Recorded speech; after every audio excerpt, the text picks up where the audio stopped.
James was enjoying his life on the island of Sodor, but he still had a lot to learn. "You're a special mixed traffic engine," said Sir Topham Hatt. "You can pull coaches or freight cars quite easily, but you must learn by your mistakes." James knew what Sir Topham Hatt meant. He could well remember that dreadful accident on his first day. "Be careful with the coaches, James," said kind little Edward. "They don't like being bumped." Everyone came to admire James.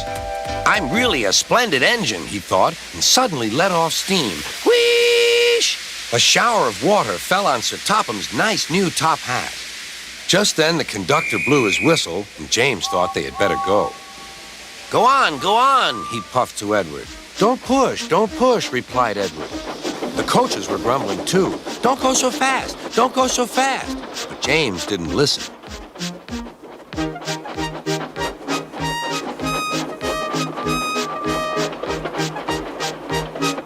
When at last they stopped at the next station, 2 coaches were beyond the platform. They had to go back to let the passengers out. But no one seemed to know about Sir Topham's new hat, so James felt happier. Presently, they came to the station where Thomas was waiting with his 2 coaches. "Hello, James," said Thomas. "Feeling better? That's good." "Oh, that's my conductor's whistle. I must go. I don't know what Sir Topham Hatt would do without me to run this branch line." And he puffed off importantly. Edward and James passed the field where James had had his accident. The fence was mended and the cows were back again.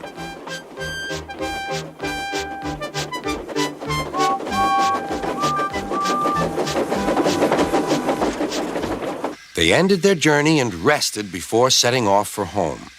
James was still wondering what Sir Topham would have to say about his new hat.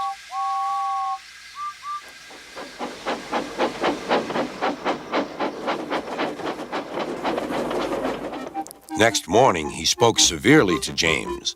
"If you can't behave, I shall take away your red coat and have you painted blue." James didn't like that at all. He was very rough with the grumbling coaches as he brought them to the platform. "Don't talk, come on." "Gordon never has to fetch his own coaches," he thought to himself, "and he's only painted blue." To make James even more cross, this time no one came near him. "I'll show them," he thought. "They think Gordon is the only engine who can pull coaches."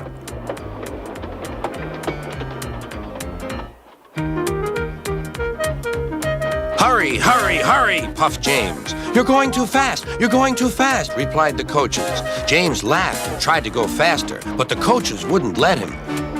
We're going to stop.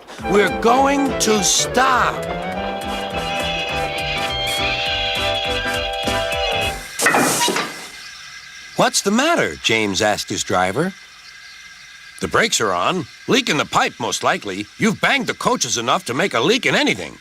How shall we mend it? Said the conductor. We'll do it with newspaper and a leather bootlace, replied the driver. Well, where is the bootlace coming from? Asked the conductor. Ask the passengers, said the driver.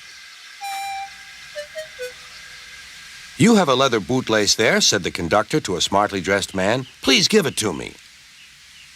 I won't. Then I'm afraid the train will just stop where it is.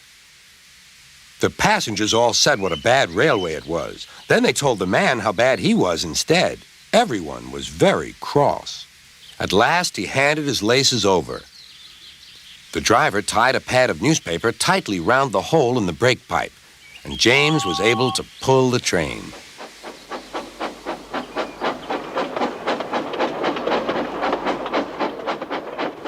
But he was a sadder and wiser James and took care never to bump coaches again.